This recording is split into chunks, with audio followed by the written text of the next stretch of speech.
din natin nakabalikan ng Diyos na tayo nagkatipon at tunay na sama-sama tayo kabalikan. Okay.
Ama namin nasa langit, tudo sa makapangyarihan sa lahat.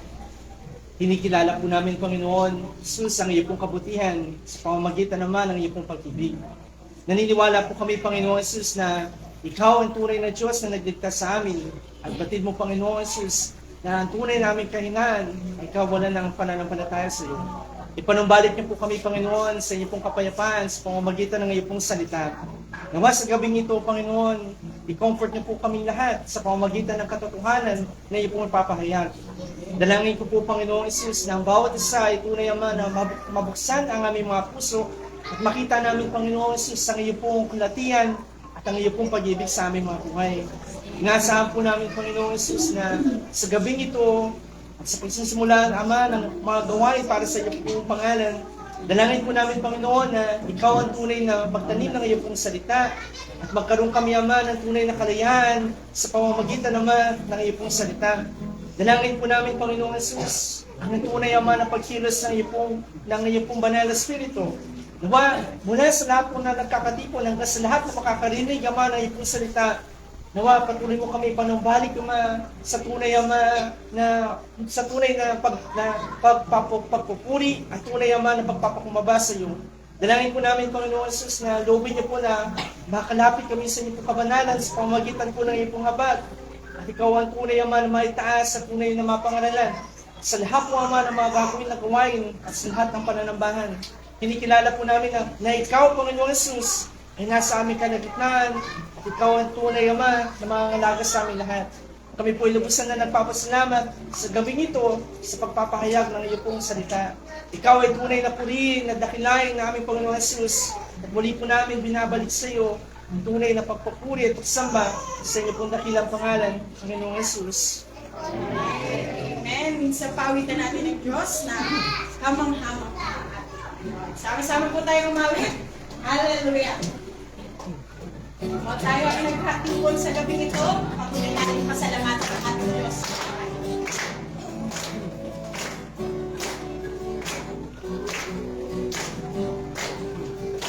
O kami ay nagkatungkol. Hindi ay nagkatungkol sa ngalan mo, Panginoon. Ang lahat ay nagdiriwang, ikaw ang kapiling ngayon. Umuulan ang pag-asa, kami ay nagkakaisa. Maraming tatayuan, dinibig mo ng lumusan. Sabay-sabay nagagalan, sa ikang mapapurin ito. Sabay-sabay nagagalan, kasayaw ang pagbuhi sa'yo. Namang-namang ang pag-ibig, lampas langit na kami tugos. Di ka dapat pagpalain, ngunit biyaya ang Panginoon. Namang-namang ang pag-ibig, lampas langit na tugos. Hangin kita at taas, pangalan mo, Jesus. Di ay magkatipon sa ngalan mo, Panginoon. Ang lahat ay nagdiriwang, ikaw ang kapiling ngayon. Umuulan ang pag-asa, kami ay nagkakaisa. Maraming tatayuan, dinibig mo na lumusan. Sabay-sabay nagagalan, sa itang napapuri ito. Sabay-sabay nagagalan, sa sayaw at papuri sa'yo. Tamang-tamang ang pag-ibig, lampas langit sa aming tumubos. Di ka dapat pagpalain, ngunit bigaya ang Panginoon. Namang-namang ang pag-ibig, lampas langit, kami lahat ng lubos. Aming lahat ng mahal, pangalan mo, Jesus. Namang-namang ang pag-ibig, lampas langit, kami lubos. Di ka dapat pagpalain, ngunit biyaya mo, Panginoon. Namang-namang ang pag-ibig, lampas langit, kami lahat ng lubos. Aming tatangas, pangalan mo, Jesus. Sa mga nagkatipon, kami ay nagkatipon sa ngalan mo, Panginoon. Ang lahat ay nagdiriwang, ikaw ang kapiling ngayon. Umuulan ang pag-asa, kami ay nagkakaisa. Ang maraming tatayuan, dinibig mo ng lumusan. Sabay-sabay nagagalan, sa ilang napapuri ito. Sabay-sabay nagagalan, sa sayaw at papuri sa'yo.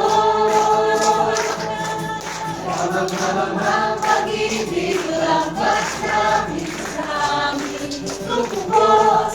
Di ka dapat pagpalain, ngunit biyaya mo, Panginoon.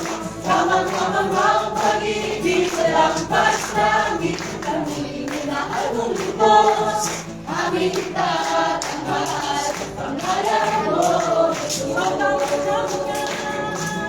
Tamang-tamang ang pag-ibig, lampas langit sa aming tubig. Diyos, ika't sapat lang ang pagpalain, ngunit biyaya ang bibiro. Kamang-kamang ang pag-ibig ng pagsangit, kaming minahal kong Diyos, aming ikat ang ahas sa pangalan mo, Jesus. Aming ikat ang ahas sa pangalan mo, Jesus. Aming ikat ang ahas sa pangalan mo,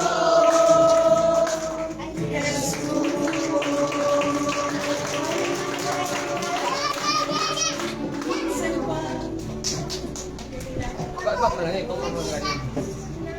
Ibaba mo lang sa buwan. Kaya ang Panginoon Diyos na karanasan namin, nagmumula sa Ama, maging puso at isipan ng kami sa harapan mo. Hallelujah. Sa pawitan natin ng Diyos na kahit sa kapitol.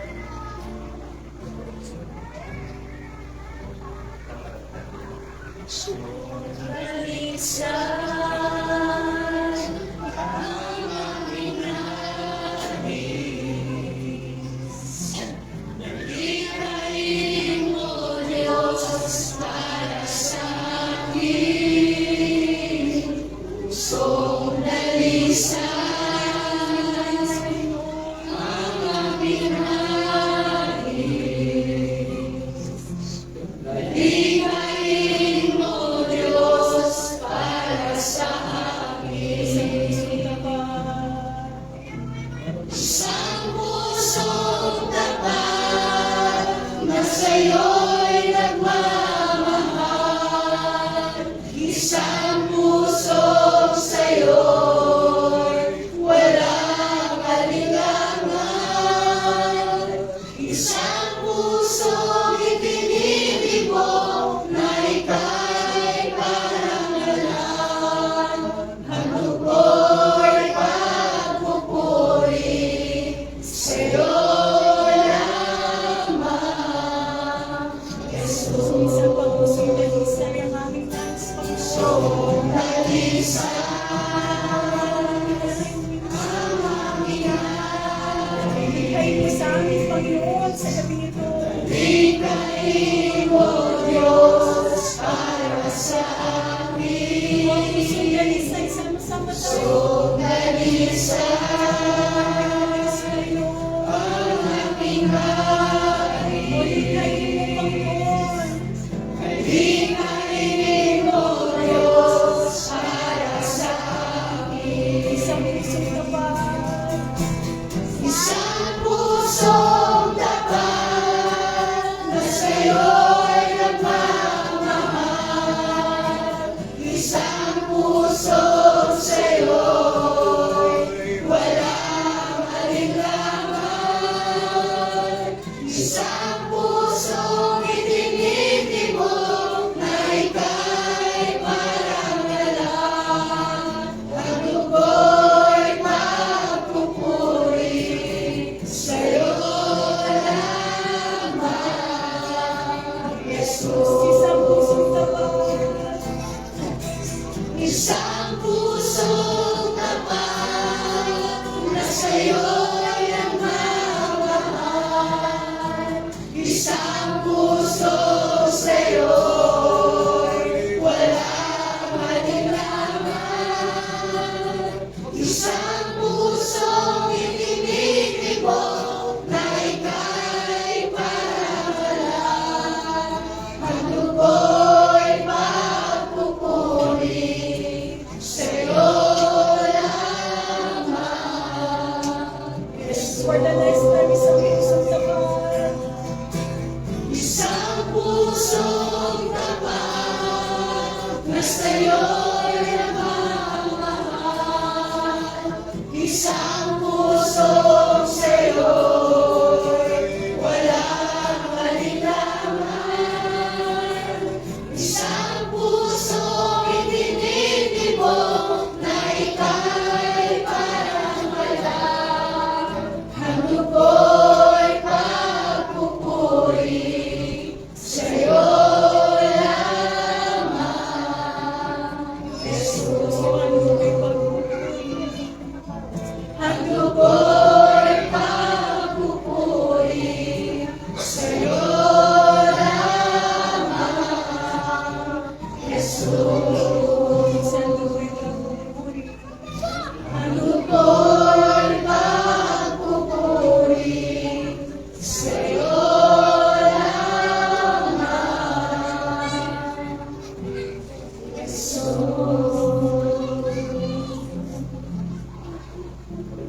Ang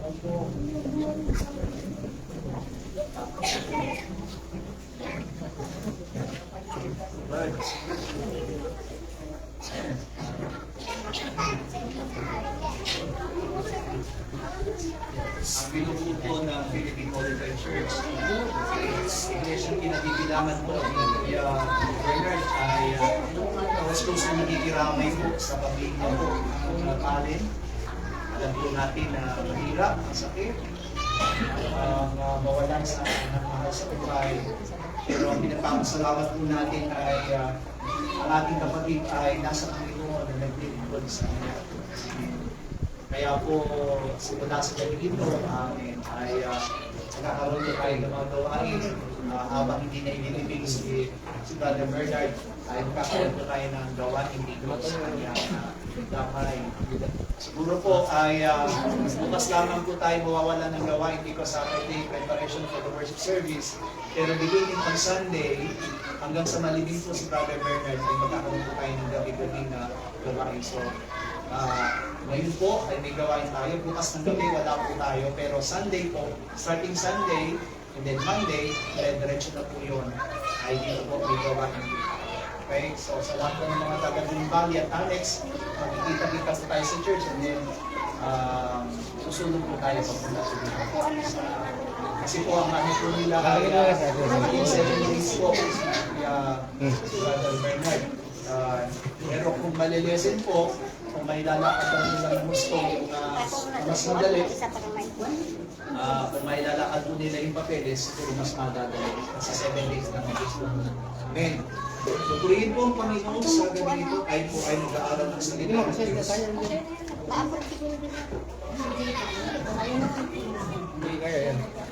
Alam mo po na ang bawat sa atin ay nagkakaroon ng tinatawag na katanungan.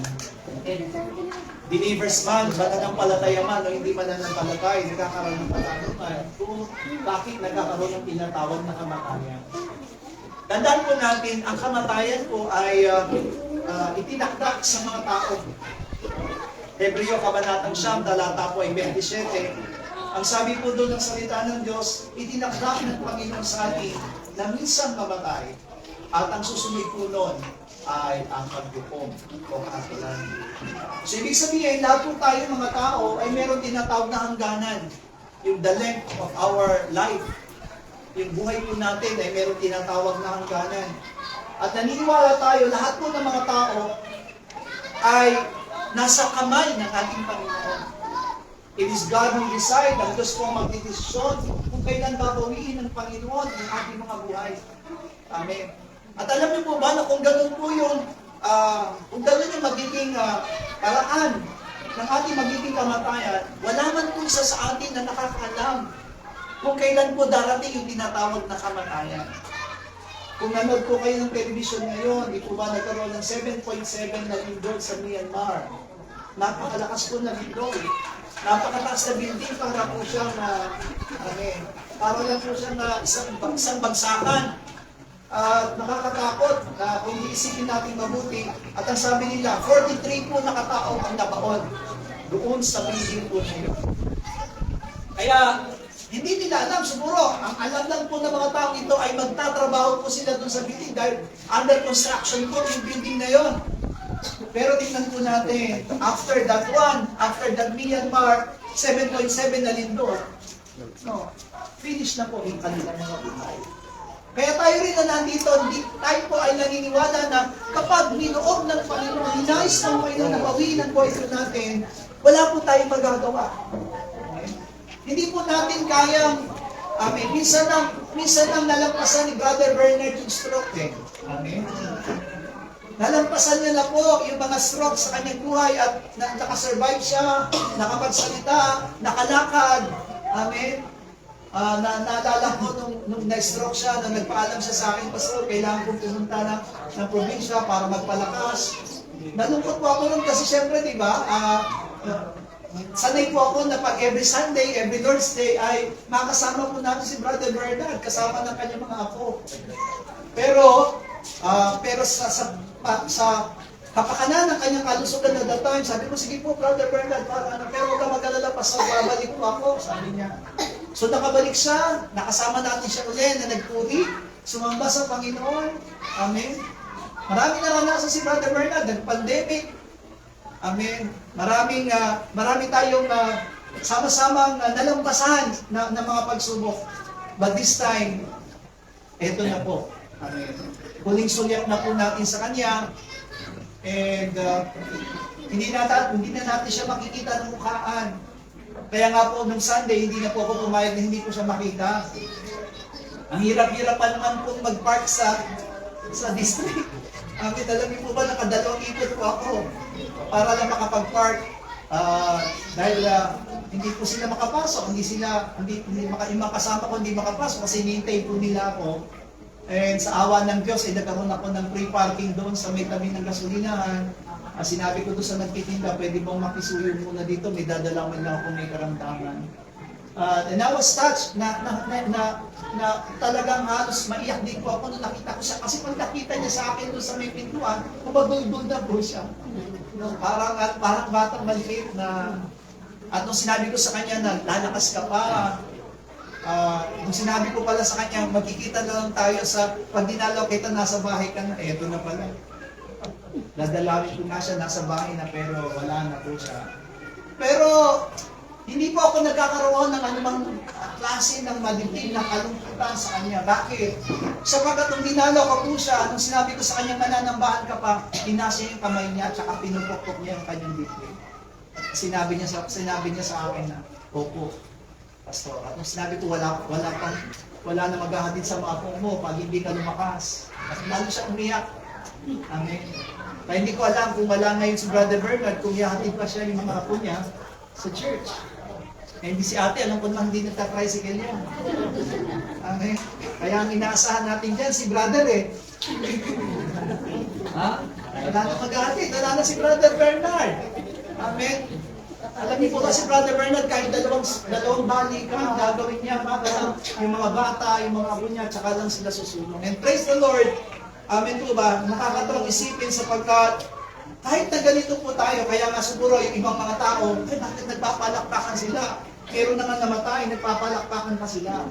Hindi po si Brother Bernard ang pinapalakpakan natin, kundi ang Diyos. Amen? Bakit? Kasi yung Diyos, yun yung nagtatakdaan ng buhay po natin. Amen. Siya po yung naging yung kalooban niya ang nangyari kung bakit ang bawat sa atin ngayon ay nabubuhay. Amen. Bagamat yung kapatid natin po ngayon ay namaalam sa atin, pero naniniwala tayo, amen, na yung pinangako ng Panginoon ng lahat ng nananampalataya kay Kristo ay may buhay na walang hanggan. Amen. Bigyan nga po natin ulit ng pinakamalakas sa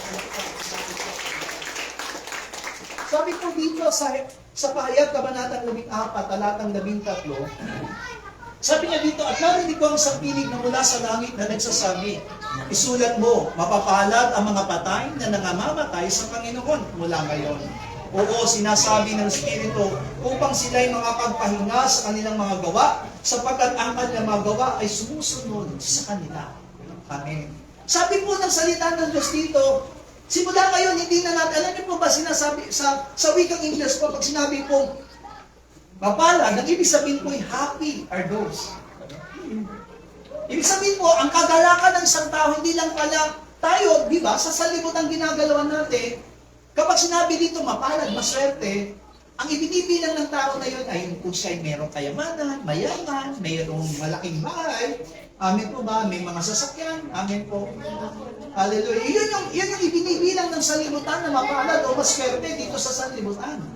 Amen. Pero doon sa binasa natin talata, simula ngayon, magkakaroon tayo, sabi niya doon, magkakaroon tayo ng ibang pananaw. Na ang tinatawag na mapapalad ay yung mga taong nangamamatay sa Panginoon. Amen. Kasi, alam niyo po, kapag namatay po tayo mga tao, hindi po yun hangganan. Amen po ba? Alam niyo po, kung kamatayan lang ang hangganan, ay mas masarap na kung mamatay talaga. Kasi bakit? Kasi pag namatay ka, kung may utang ka, wala na. May utang ka, sana ba? Amen po ba? Pero hindi po eh. Amen po ba? Kapag namatay po tayo mga tao, meron tayong kaluluwa. Ang namamatay lang po sa atin, mga minamahal ko, ay yung ating pisikal. Katulad ni Brother Bernard, ang dumibab sa kanya, yung kanyang pisikal na pangangatawan. Kasi lahat ng katawan natin may kahinangan. Kaya nga, Amen. There are hundreds of diseases. Amen. Meron tayong mahigit 100 po na sakit na pwede magdapuan ng bawat isa sa atin. At iba-ibang klase. At nga naranasan nga natin yung pandemic, amen po ba, na hindi tayo naglalabas. Amen. Nabawat sa po sa atin ay parang mga, amen po ba, parang hold upper na meron tayong mga face mask. Hallelujah. Ilang taon natin pinisang face mask. Amen po ba? Hallelujah. Pero, nalampasan po natin yon. Amen. Kaya dumarating sa pagkakataon ng isang tao, may kahinaan niya ang matamis, may kahinaan niya ang maalat. Amen. Kung ano-ano po, yung tinatawag na kahinaan ng bawat isa sa atin. Bakit? Yun ay tinatawag na physical. Kaya, yung physical po natin yan, meron talaga yung tinatawag na kamatayan. Meron yung tinatawag na hangganan. Pero kapag tinignan natin ang Biblia, amin po ba, alam niyo po ba na hindi tayo dinisenyo ng Panginoon na magkaroon ng sakit? Hindi po disenyo. Sino po sa inyo, kapag kayo nagkaroon ng anak, sasabihin mo, sana yung anak ko magkaroon ng diabetes. O sana yung anak ko magkaroon ng... Wala po, di ba? Kaya nga ngayon, di ba, kapag may bata, meron tinatawag na born screening, di ba? Kasi tinitignan mo na bata pa lang ang baby, malalaman na agad kung meron siyang magiging karamdaman kapag laki niya. Amen. Kasi gano'n na yung takot ng mga tao. Hindi natin alam kung kapag laki natin, amen po ba, meron na tayong inborn diseases. Pero sa totoo lang po, hindi yan pinlano ng Panginoon. Alam niyo po ba yung mga karamdaman na tinanggap natin? Yan po isang sumpa na ibinigay sa atin ng Diablo. Amen? Simula nang pumasok yung kasalanan, yun din yung pagpasok ng Diablo sa ating mga buhay. Amen. At nung pumasok siya sa buhay ng mga tao, mga minako, nag-umpisa na ang kamatayan, nag-umpisa na ang karamdaman, nag-umpisa na ang sumpa, nag-umpisa na ang kahirapan. Kaya, ang mga tao nagkaroon ng tinatawag na suffer. Kaya kung titingnan po natin sa Book of Genesis, nung nagkasala ang tao, di ba sabi niya, dahil sa ginawa mo, susumpain ko ang lupa. Na ang mga tao hindi nakakain ng hindi nila pinagpawisan. Diba? In the Book of Genesis, ang mga tao po hindi na kailangan maghanap buhay. Amen. Sa Garden of Eden, pwede mong kainin lahat. Huwag lamang ang bunga ng pagkalak ng mabuti at masama. Yun yung plano ng Panginoon, yung magandang plano ng ating Panginoon. Bakit? Ang sabi ng Panginoon, hindi kayo mamamatay. Kapag kinain mo yan, doon ka mamamatay. Pero alam niyo po ba, tayong mga tao, mas gusto natin ang kamatayan eh. Tingnan niyo po yung mga taong may sakit, di ba? Ano yung bawal? Yun. Amen? Yun ang ginagawa. Amen? Sabi nung isang lasinggero, di ba? May sakit ka na sa baga. Bawal na sa iyong pag-inom. Tumatakas. Amen? Diba? Tumatakas. Para lang uminom, para lang manigarilyo. Kasi hinahanap nila yung sakit. Amen? Hinahanap ng tao yung sakit. Kasi yun nga po yung naging sumpa ng Diablo sa atin. Para ano? Para tayo bigyan ng tinatawag na kamatayan. Kaya, nung sinabi po dito sa talatang binasa natin, simula ngayon, sabi niya, tatawagin ng mapalad ang mga taong mamamatay sa Panginoon. Hallelujah! Kanina parang tinatakot ako ni Brother Darius. Meron daw balita ngayon na documentary sa Japan na kapag daw nagkaroon ng this year or next year, ay magkakaroon ng malaking tsunami at malaking lindol. Alam niyo kung sino apektado? Tayo pong nasa Asia. Pilipinas po kami. So, sabi ko, hinintay ko pa naman yung pagiging senior ko. Si Brother Bernard hindi na inabutan, ilang buwan na lang, no? July na eh. Tama, di ba? July na, oh. July na, senior citizen na siya. Hindi niya pa naabutan. Ako po medyo 3 taon pa. Sabi ko, gusto ko naman maabutan at maranasan yung libre, yung discount sa Jollibee. Libre sinihan, amen. Tapos may pension ng tuwing kada 3 buwan. Amen po ba? May tinatanggap na ayuda, lalo na po ngayon, maraming ayuda mga senior citizen. Hallelujah. Kaya, kung tinignan po natin, amen, sa buhay po na masabi, gusto natin. Kung tutusin, di ba? Lahat po tayo na nandito. Gusto niyo ba ng mahabang buhay? Alam niyo, kahit anong hirap ng buhay, sinasabi natin, gusto natin na mahaba ang buhay. Pero wala tayong magagawa kapag ang desisyon ng Panginoon ang nandun. Even though we want to live tomorrow. Amen? Kaya di ba sabi ng Panginoon, hindi natin pwedeng ipagmalaki ang bukas. Sapagkat ang bukas ay hawak ng Panginoon. Hallelujah. Kaya sinasabi ng ating Panginoon dito, makapagpapahinga na sila sa kanilang mga gawa. Amen? For Brother Bernard, nakita natin, napakapalad po niya. Masasabi ko mas mapalad siya sa atin. Bakit? Kasi namatay siya na nasa Panginoon siya. Namatay po siya, na malayo siya doon sa tinatawag na katulad ng ibang ginagawa ng mga tao. Of course, Brother Bernard is not perfect. Pero nakita ko yung kanyang pananampalataya, paglilingkod. Amen. Hirap siyang lumakad. Amen. Pero nakita natin yung kanyang gustong pagnanasa na lahat ng apo niya, maakay niya para sa Panginoon. Lahat ng mga anak niya, gusto niya maakay lahat sa Panginoon. Hallelujah. Hindi ko lang alam, ngayon na wala na si Brother Bernard, ay may susunod kayang anak at apo. Amen. Kasi di ba, kailangan natin sundan. Kasi di ba, kung tinawag na mapalad si Brother Bernard kasi namatay siya sa Panginoon, kailangan ganun din ang mangyari sa kanya family. Amen ba? Kasi yun yung ipinangako ng Panginoon sa atin. Yun yung hinahangad natin na maranasan ng bawat sa atin. Kaya sabi dito, sinuturo po ng Biblia sa atin na ang libingan po ay hindi hangganan. Ang inililibing po ay yung katawan. Pero meron tayong kaluluwa at spirito. At alam niyo po ba na kahit na anong gawin natin, mamamatay ang katawan natin, pero hindi mamamatay ang ating kaluluwa. Hindi pwedeng mamatay ang ating spirito. Amen po ba? Sapagkat nilikha tayo ng Diyos na magpawalang hanggan. Tayo po'y tinatawag na eternal being. Tayo pong lahat ng mga tao, sa ayaw at sa gusto natin, maaaring mamamatay ang ating katawan, pero mananatili ang ating kaluluwa, mananatili ang ating spirito. Ang tanong nga lang po, kapag namatay yung ating pisikal na pangatawan na siyang tirahan ng ating kaluluwa, alam niyo po ba na yung katawan po ninyong yan, kaya gumagalaw yan, hindi dahil sa dugo. Gumagalaw yan dahil may kaluluwang nakatira dyan. Sino yung kaluluwang nakatira dyan? Iyon po yung sarili natin. Yung kaluluwa natin, yun yung sarili natin. Itong katawan po natin, ito po'y bihis-bihis lamang. Ito'y damit lamang ng ating kaluluwa.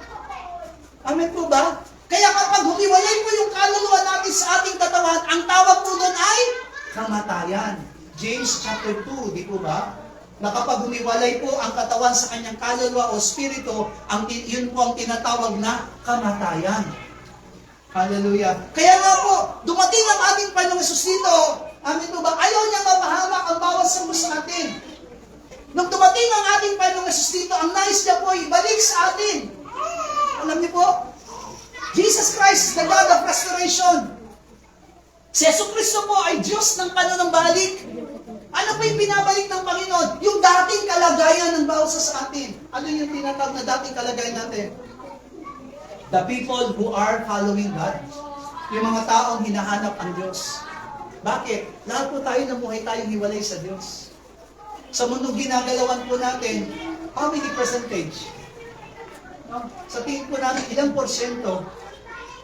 Amen. Ilang porsyento po yung tunay na lumalakad sa kalooban ng ating Panginoon? Hallelujah. Sa pamilya lang po, minsan sa isang pamilya, madalang po lima sila sa pamilya, silang lahat ay mananampalataya. Napakabuti ng Panginoon. Pero karamihan po mga minamahal ko, sa anim po na parte ng pamilya, minsan dalawa lang ang mananampalataya. Yung apat, kontrabida. Amen? Yung apat, ayaw manampalataya kahit sabihin ng, maglipod ka, manampalataya ka, manambahan ka sa Panginoon, ayaw. Busy ako. Amen po ba? Pero bago mamatay daw si Brother Bernard, ang hinahangad po niya ay makapamasada muna para kinabukasan, maaga silang sisimba. Pero ito na nga po ang nangyari, hindi na po siya nakapagsimba ng last Sunday, and this Sunday, hindi na po natin siya makasama sapagkat ito na nga po ang nangyari kay Brother Bernard. Pero nakakatuwang isipin na sa huling sandali ng kanyang buhay, ang iniisip niya ay ang Panginoon. Kayo po ba, anong inisip niyo ngayon sa oras na ito? Nasa ang isip natin sa oras na ito? Amen. Ano po ba yung pinaplano niyo ngayon? Ano po yung nabubuong plano sa puso at isipan niyo ngayon? Yung plano po ba natin, gagawin ko ito para sa Panginoon. Gusto ko mangyari ito para matuwa naman sa akin ng Panginoon. Diba? Are we seeking to please the Lord? Gusto ba natin mabigyan ng kaluguran ng ating Panginoon? Pero sinabi ng salita ng Diyos, Hebreo Kabanatang 11, talatang 6, hindi natin mabibigyan ng kaluguran ng Diyos. Ang sino mang taong lumalapit sa Diyos, kailangan may manalig siya na may Diyos. Sapagkat hindi ka lulugdan ng Panginoon ang taong lumalapit sa Kanya na walang pananampalataya. So if every one of us, kung gusto po natin, bawat sa po sa atin, malugod ang Panginoon, hindi malulugod ang Panginoon sa atin dahil sa itsura natin. Nalulugod lang ang Panginoon sa isang tao na Kanyang kilala kung ito ay may pananampalataya. Sabi ng salita ng Diyos, saan nakukuha ang pananampalataya? Sa salita lamang ng Diyos. Amen. Hindi natin pwedeng masabi na meron tayong pananampalataya kung wala tayo salita ng ating Panginoon. Kaya nga, napakahalaga na yung salita ng Diyos ay naririnig natin. Kaya siguro gano'n na lamang yung pagnanasa ni Brother Bernard na manambahan. Bakit? Kahit nahihirapan siya sa kanyang sarili, amen po ba? Pero gusto niya pong makinig ng salita ng Diyos. Bakit? Sapagkat gusto niya magkaroon ng pananampalataya. Amen? Kasi, kung pananampalataya po, makukuha lang sa tindahan, gusto na po, tayo na lang natin lagi ang tindahan. Magkakaroon tayo ng pananampalataya. Kasi kung saan tayo makakakuha ng pananampalataya, amen po ba? Pero hindi po eh. Sinabi ng salita ng Diyos, only by the hearing of the word of God. Sa pamamagitan lamang po ng pakikinig ng salita ng Diyos, doon po tayo pwedeng magkaroon ng pananampalataya. Kaya yung kaluluwa po natin, yung spirito natin, walang hanggan yan. Amen po ba? Kaya sinabi ng Panginoon, itinakda ng Diyos ang minsan kamatayan, ang susunod ay paghukom. Anong hukuman? Yung katawan natin, hindi po. Lahat ng katawan po natin, maganda, pangit, matangkad, pandak, mayaman, mahirap, isa lang ang pupuntahan. Alabok. Bakit? Anong sabi ng salita ng Diyos? Sa alabok tayo nagbula, sa alabok din tayo babalik. Amen po ba? Amen? Kaya-cremated yan. Kung kaya-cremate ka man, o ililibing ka. Amen po ba? Kung kaya-cremate ka, kakainin ka ng apoy. Kung ikaw ay ililibing, kakainin ka ng uod. Mamili kayo. Walang masarap doon. Pareho. Pareho pain. Amen po ba? Pero tandaan po natin, hindi na masasaktan si Brother Bernard. Bakit? Kasi katawan yun. Amen. Yung nakikita po natin ngayon, katawan ni Brother Bernard, pero hindi na si Brother Bernard. Bakit? Kasi ang tunay na Brother Bernard ay yung kanyang kaluluwa. At yung kaluluwa niyang iyon ay nanampalataya sa Diyos. Ano mangyayari ngayon sa kaluluwa niya? Maghihintay siya ng kahatulan ng Panginoon. Kung siya'y naging marapat sa Diyos, siya'y may buhay na walang hanggan. At yun din ang hinahangad ng Panginoon sa atin. Kaya tayo po ay nag-aaral ng salita ng Diyos ngayon. Amin po ba?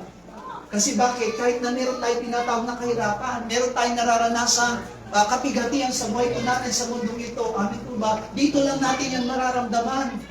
Dito lang natin yan mararanasan. Amin po ba? Hallelujah. Kaya ang gusto ng Panginoon sa atin, yung hirap na yun matapos lamang dito sa lupa. Anong gusto ng Panginoon? Magkaroon tayo ng kaginawaan. Ano yung kaginawaan natin? Hindi na po yung karangyaan. Ang nais ng Panginoon ay makasama tayo doon sa kanyang buhay na walang hanggan. Kailan daw, saan daw magagaling ang buhay na walang hanggan? Ang sino mang manampalataya sa kanya ay hindi na mapapahamak, kundi magkakaroon ng buhay na walang hanggan. Only those who believe in the Lord Jesus Christ. Lahat lamang na nanampalataya kay Kristo ang may buhay na walang hanggan. Kaya pala sinabi ng salita ng Diyos sa gabi ito, sabihin mo sa kanila, ngayon, pinagpala ang lahat ng mga taong mamamatay sa Panginoon. Hallelujah. Amen. Ngayon po, buhay pa po tayong lahat eh. Amen. So hindi natin alam kung isa ba tayo sa pinagpala ngayon o pagpapalain ng Panginoon kung mamamatay tayo ngayon o bukas ay nasa Panginoon tayo. Kaya, ibig sabihin nito, every moment of our lives, every day of our lives is important. Amen. Kasi kung dumating ang pagkakataon na yung kamatayan natin, bukas na pala. Amen. Mamayang gabi na pala yung kamatayan natin. Sino ba yung isang kamag-anak? Kamag-anak yata, kamag-anak ni Brother Darius din. Nakilamay, di ba? Nakilamay yung kamag-anak nila. kinabukasan, siya na yung pinaglalamalan. Namatay. Hindi niya alam, ha? So, kasi lahat tayo mga tao, hindi namin alam. Meron na ba sa inyo may schedule? May schedule na kayo. Hallelujah. Kahit ang mga doktor sinasabi mo, 3 buwan ka na lang mabubuhay. Pero minsan hindi nagkakala, di ba? Sometimes, nagiging 3 buwan, nagiging 3 taon. O kaya nagiging 10 taon. Bakit? Kasi hindi naman hapon talaga ng doktor.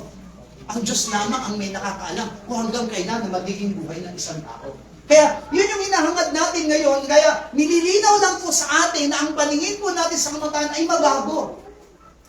Amin po ba? Yung kamatayan sinasabi po natin ngayon, yung naranasan ni Brother Bernard ngayon, ay paghihiwalay ng kanyang katawan at kaluluwa.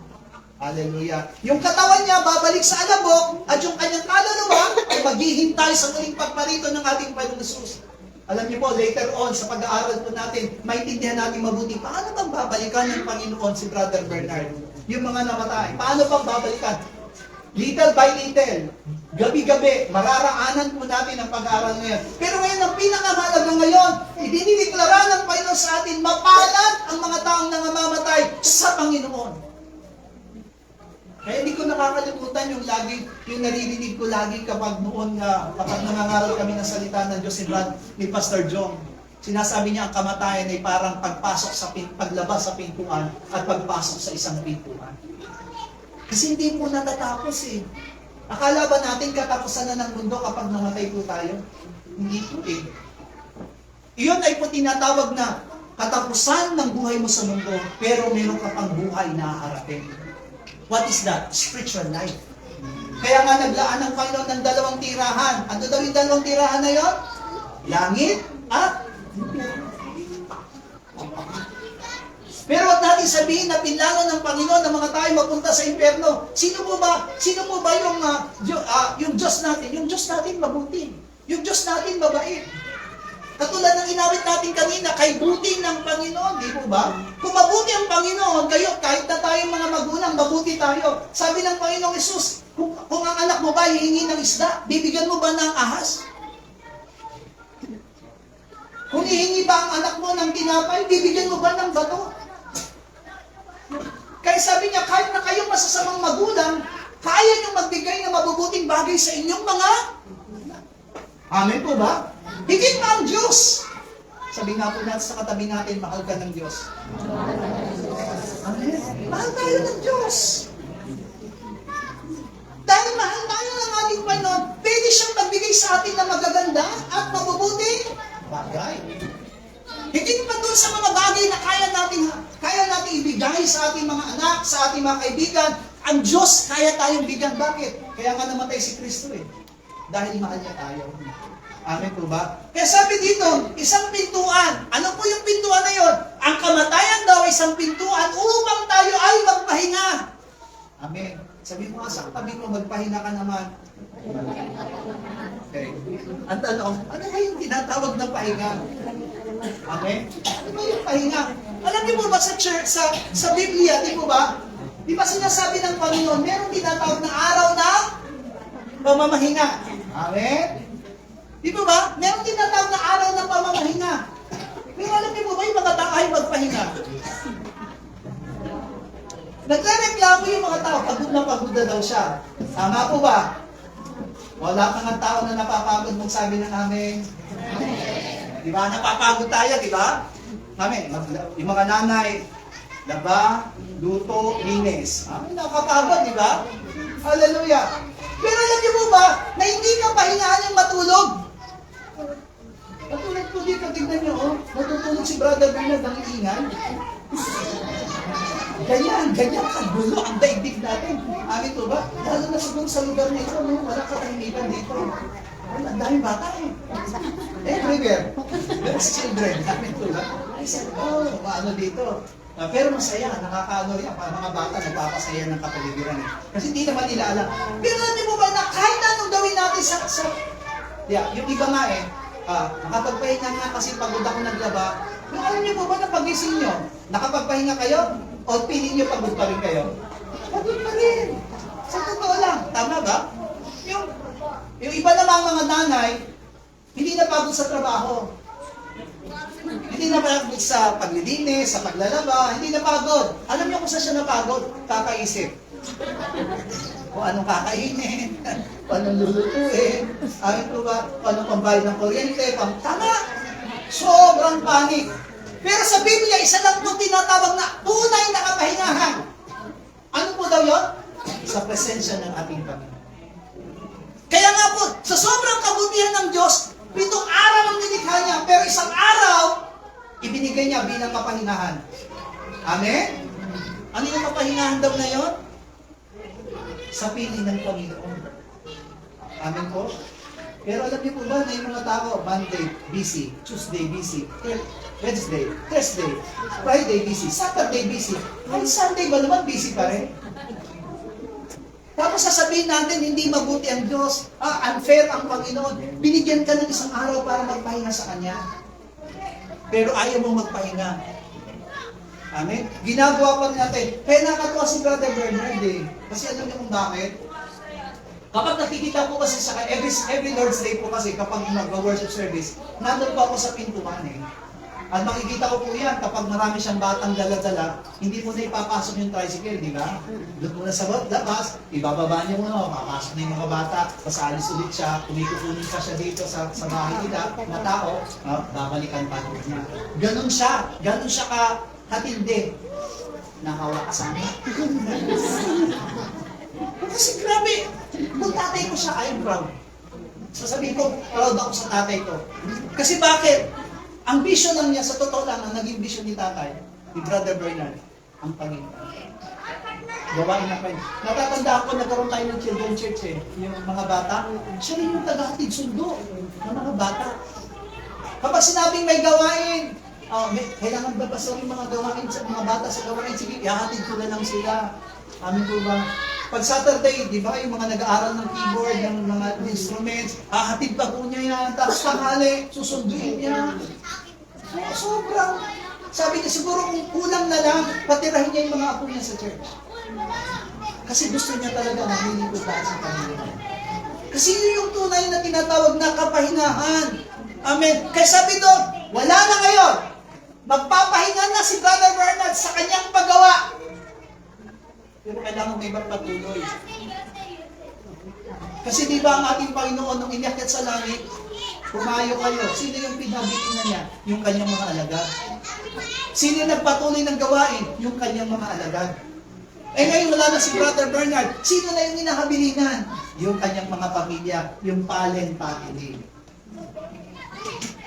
Kailangan may magtuloy. Amen. Kasi hindi siya, sa totoo lang, hindi siya matutuwa kung ang kanyang pamilyang iniwan, hindi maglilingkod sa Panginoon. Let us see. Not only the Palen family, tayo lahat na narito, hanapin natin ang Panginoon. Tularan natin yung nangyari sa kapatid natin hanggang sa kamatayan, nasa Panginoon siya. Bakit? Kasi gusto niyang mapasok yung tinatawag na tunay na kapahingahan. Hallelujah. Nagtakda ang Panginoon ng kapahingahan sa bawat sa atin. Magpahinga tayo. Amen. Kasi pagdating ng araw, hanapin natin yung pahinga na hindi natin makikita. Hallelujah. Gusto mo magpahinga, hindi ka na magpapahinga. Pero ngayon, nagtakda ang Panginoon ng kapahingahan. Magpahinga tayo doon sa araw ng kapahingahan. Amen? Hallelujah. Kaya nga masasabi natin, Brother Bernard is already in the rest day. Amen? Magpapahinga na siya sa kanyang mga gawa. Pero kailangan ito'y magpatuloy.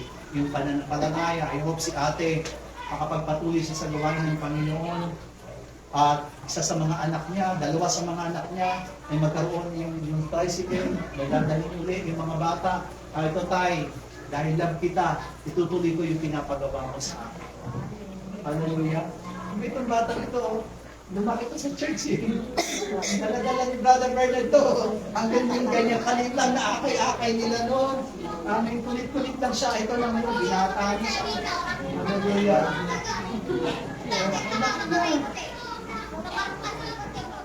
Ay nakakatawang isipin ko, napakapalad ng Palen family, may lolo sila na mananampalataya. Amen? Kasi kung halimbawa walang mananampalataya sa pamilya, sino mag-aakay sa kanila para sa Panginoon? Hallelujah. Kundi, kaya tayo po lahat mapapahama. Kaya nakakatuwang isipin, sabi ng Panginoon, sa Matthew 11:28 to 29, sabi niya, magsiparito kayo sa akin, kayong lahat ng kapapagan at nangabibigat ang luba at kayo aking pagpapahingahin. Sabi niya, pasanin ninyo ang aking pamatok at mag-aral kayo sa akin sapagkat ako'y maamo at mapagkumbabang puso at masusumpungan ninyo ang kapahingahan ng inyong mga kaluluwa sapagkat malambot ang aking pamatok at magaan ng aking kalakasan. Ang sabi doon, meron tayong kapahingahan sa ating kaluluwa. Ulitin ko po sa inyo, yung katawan po natin na physical, sa ayaw sa gusto natin, nag-work yan every day. Alam niyo po ba na kapag natutulog po kayo, humihinga kayo na hindi niyo ginugusto? Ano? Sipin niyo mabuti, nagpapahinga kayo, natutulog kayo, your heart is beating. Yung puso natin, nagbibit siya, mag-isa. Meron tayong kapatiran ng asawa niya po. Paghating gabi na, tumitigil ang tibok ng puso. Pag matutulog na po siya, titigil na po yung tibok ng puso niya. Alam niyo po ang gagawin ng asawa niya, yung kapatiran po natin, lalagyan na siya ng instrumento para tulungan po yung puso niya na tumibok habang natutulog. Tayo ang alad natin. Kasi paghiga natin, pagising natin sa umaga, ibig sabihin niya, nagtuloy-tuloy ang tibok ng puso natin. Nararamdaman niyo po ba minsan yung parang nagigising kayo sa madali, hindi kayo makahinga? Yung parang hinahabol yung hininga ninyo, something like that, na parang pagod kayo. Ganun po ang nangyayari sa kanila. Amin po. Kaya dito sabi ng Panginoon, God will give you rest with your soul. Amin po ba? Kaya wag natin sayangin yung pagkakataon. Amin po ba? Ibinigay na sa atin ng Diyos yung kapahingahan ng kaluluwa. Wag nating sayangin. Amin po ba? Nakakatuwa, di ba? Na, tignan niyo po mabuti. Umiikot tayo ng isang linggo eh. Monday, Tuesday, Wednesday, Thursday. Amin po ba? Hanggang Sunday. Tignan niyo po. Kung titignan po natin yan, napakabilis po. Amen po ba? Di ba sinasabi natin, ang bilis ng araw. Biyernes na pala. Amen. Pero alam niyo po kung bakit ganun kabilis? Kasi alam niyo po, gusto ng Panginoon, magpahinga ulit tayo. Pero ang problema po sa atin, we're always busy. Even in the day, kahit doon sa araw na inilaan ng Panginoon sa atin, makapahingahan, ang tawag pa rin sa atin, busy. Amen? Abala pa rin tayo sa ating mga ginagawa. Magkaroon tayo ng panahon para sa Panginoon. Amen? Bigyan natin, paglaanan natin, at pag pinaglalaanan natin ng pansin, ng araw ang Panginoon, ibig sabihin, pinaglalaanan natin ng kapahingahan yung ating kaluluwa. Amen? Hinahangad natin na maranasan ng ating kaluluwa yung tunay na kapahingahan. Pangalawa, sabi doon, ang kamatayan daw po, mga minamahal ko, ng isang mananampalataya ay isang daan upang matamo ang buhay na walang hanggan. Ang sabi po sa 1 Corinto, kabanatang 15, ang laman at dugo ay hindi magkakamit ng buhay na walang hanggan. Habang tayo nandito sa katawang ito, hindi natin makakamtan ng buhay na walang hanggan. Amen? Kailan natin makakamtan ng buhay na walang hanggan? Kapag humiwalay na tayo sa ating katawan. Amen? Kailan ba humihiwalay ang katawan? Kailan ba humihiwalay ang tao sa kanyang katawan? Di ba? Kamatayan na. Pero sinabi rin ng salita ng Diyos, hindi lahat mamamatay. Pero lahat ay papalitan sa isang isa't matay. Ibig sabihin, kapag tayo po dumating ang araw na yon na dumating ang Panginoon, hindi nga tayo mamamatay, pero hindi natin kailangan itong ating katawan. Sabi mo nga sa katabi mo, hindi mo kailangan yung katawan. Alam niyo kung kailan lang natin kailangan ng katawan habang nabubuhay tayo sa mundo ito. Amen po ba? Pero naniniwala ko, kahit ang mayayaman may problema. Diba? Walang tao, walang may problema. Lahat ng tao may problema. Amen? Mas malaki nga ang problema nila eh, kaysa sa atin eh. Amen? Yung problema ng mahirap, kaunti lang. Tignan nyo mahirap, kahit minsan lang kumakain, hindi na mamatay. Pero yung mayayaman, 5 beses na kumakain, madaling mamatay. Amen? Hindi mo totoo. Tignan nyo mabuti. According to the survey, mas mahaba daw ang buhay ng mga taong mahirap kaysa sa mga taong mayaman. Tignan niyo po yung mga taong grasa. Wala silang sakit, di ba? Amen? Samantala tayo naliligo araw-araw, kumakain sa oras kahit pa paano. Minsan may sipon. Nakakita na ba kayo ng taong grasa na may sipon? O di ba? O gusto niyo ba maging taong grasa? Para wala kayong sipon. Totoo kasi napakaano nila. Yung Napakatatag ng kanilang katawan. Ibig sabihin, yung immune system nila, ganun katibay. Amen po ba? Pero alam ko naman walang naiingit sa kanya. Amen? Walang naiingit sa kanya. Pero nakakatawang isipin sa kanya. Bakit? Alam niyo kung bakit? Because God extend their lives. Nabubuhay sila dahil sa Diyos. Iningatan pa rin sila ng Panginoon. Ang Diyos ang nagpapala sa kanila. Hallelujah. Amen. Kaya yung kamatayan pala, kaya sinabi itong mapalad pa lang namamatay sa Panginoon kasi ito yung magiging daan para tayong lahat ay magkamit ng buhay na walang hanggan. Amen. Hallelujah. Sabi dito, sabi sa Matthew chapter 10 verse 40, ang sino mang magpainom ng isa sa maliliit na ito, na kahit isang tasa o isang sarong tubig na malamig, dahil sa pangalang alagad, katotohanan sinasabi ko sa inyo na hindi mawawala ang dampi sa kanya. Kapag daw meron tayo palang ginagawa para sa Panginoon, whether ito'y sa kanyang lingkod o sa gawain ng ating Panginoon, sabi doon, may ganti ang Panginoon sa kanya. Amen. So, kaya pala sinabi ng unang Korinto kabanatang 15, talatang 58, walang gawa tayo na nasasayang. Amen. Lahat daw ng ginagawa natin, babayaran ng Panginoon. Amen. Hallelujah. Napakabuti ng Diyos. Kaya, yun yung isang bagay na ipinapaliwanag sa atin ng ating Panginoon ngayon. Sabi sa Hebrews chapter 6 verse 10, sapagkat ang Diyos ay hindi liko upang limutin ang inyong mga gawa. Ang pag-ibig na inyong ipinakita sa kanyang pangalan, na inyong ipaglilingkod sa mga banal, hanggang ngayon magsisipaglingkod kayo. Di ba? Sabi ng Panginoon, hindi bingi, hindi bulag ang Panginoon, nakikita niya ang lahat ng paglilingkod na ginagawa po natin. Kaya lahat ng ginawa ni Brother Bernard, hindi nasasayang. Amen? Ngayon natin malalaman, kasi pag namatay na po tayo, doon natin makita yung bunga, ito yung ginawa ko. Amen po ba? Ito pala yung bunga ng ginawa ko. Hanggang nabubuhay tayo, makita natin sa mundo ito. Amen po ba? We are living only the physical life. Amen po ba? Pero kapag namatay na po tayo, wala na. Amen po ba? Walang nabubuhay na kaluluwa dito sa mundo ito, maliban tayo mga tao. Kasi ang tawag sa atin, actually ang tawag sa atin, buhay na kaluluwa. Amen? Pag binasa niyo ang Biblia, ang tawag po sa mga tao, buhay na kaluluwa. Ibig sabihin po nun, yung mga kaluluwa ay naninirahan pa sa katawan. Hallelujah. Pero kapag wala na yung kaluluwa sa katawan, yun ang tinatawag na kamatayan. Pero church, sa ating pong pagtatapos sa galing ito, maging hangarin po natin na hanggang sa kamatayan natin, naglilingkod tayo sa Panginoon. Maging layuin natin, Panginoon, ano man ang mangyari, hindi ko iwanan ang ipinagkatiwala mo sa akin na gawa. Amen po ba? Huwag tayo magsawa. Amen po ba? Hanggang sa kamatayan, katulad ng kapatid natin, hanggang sa kamatayan, yung paglilingkod niya sa Panginoon ang kanyang iniisip. Nawa, ganyan din ang maranasan natin. Na kahit na anong mangyari, hindi natin iiwanan ng ating pananampalataya. Amen po ba? Sabihin natin natin, yung aking kaluluwa, manalig ka sa Panginoon. O aking kaluluwa, manalig ka sa Panginoon. O aking kaluluwa, maglingkod ka sa Panginoon. O aking kaluluwa, maglingkod ka sa Panginoon. O aking kaluluwa, maging tapat ka sa Panginoon. O aking kaluluwa, maging tapat ka sa Panginoon. Tayo po'y panalangin. Ama naming Diyos, maraming salamat po sa gabing ito. Nagpapasalamat kami, Panginoon Diyos, hindi dahil sa kamatayan ng aming kapatid. Pero nagpapasalamat kami dahil hanggang sa kanyang kamatayan, ikaw ang tunay na pinapaghari niya sa kanyang buhay.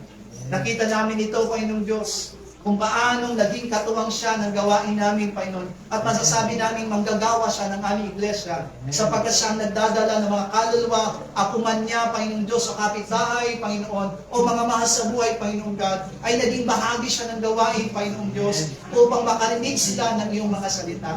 Father God, alam ko pong walang nasayang na ginawa ang aming kapatid, Panginoon Diyos, kundi lahat ng ito ay nabilang mo, Panginoon, bilang paglilingkod niya sa iyong dakilang pangalan. Panginoon, nagpapasalamat po kami sapagkat hinayaan mo na maging matibay, matatag ang pamilyang Allen, Panginoong Diyos, mula sa nanay hanggang sa mga maanak, Panginoong Diyos, hanggang sa mga manugang at apo, Panginoon. Nagtitiwala kami sa iyo, Panginoong Diyos, ang iniwang pananampalataya na Brother Bernard ay mananatili sa pamilyang Palen, Panginoong God. Ikaw ang gagawa at kikilos sa kanila. Sa kanilang kainaan, ikaw ang kanilang maging kalakasan. Sa kanilang mga kalumbayan, ikaw ang kanilang maging kagalakan, Panginoong Diyos. At naniniwala kami, Panginoong God, na lagi nilang maalala ang paglilingkod na ginawa ng Ama ng tahanan ito, Panginoong Diyos, na kung saan naging tapat at patuloy namin masasabing mapalad ang aming kapatid sapagkat maging ang kanyang kamatayan ay nanatili sa iyo, Panginoong Diyos. Salamat po, Ama, naniniwala kami sa mga gabi ng mga paglalamay ng pamilyang ito. Bigyan mo sila ng kalakasang pisikal, Panginoong Diyos. Ilayo mo sila sa anumang sakit karamdaman mula bata hanggang sa pinakamatanda, Panginoong God. I-provide mo ang lahat ng kakailanganing pinansyal, Panginoong Diyos, ng pamilyang ito sapagkat alam namin na ikaw ang Diyos na tunay na tutugon. Ikaw ang Diyos na magkakaloob at magbibigay sa kanila, Panginoon. Salamat po, Ama, sa mga gabi pa po na nalalabi ng aming gawain.